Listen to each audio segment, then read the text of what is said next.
కన్నుల పండుగగా సుబ్బారాయుడి రథోత్సవం పోటెత్తిన భక్తులు.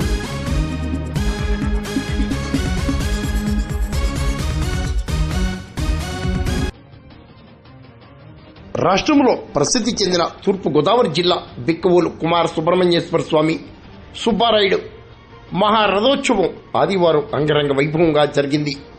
ఎమ్మెల్యే నల్లమిల్లి రామకృష్ణారెడ్డి మహాలక్ష్మి దంపతులు రథోత్సవాన్ని ప్రారంభించారు.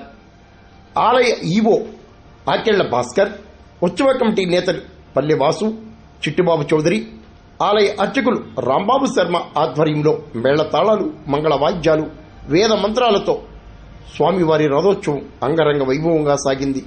వేలాది మంది భక్తులు స్వామిని దర్శించారు.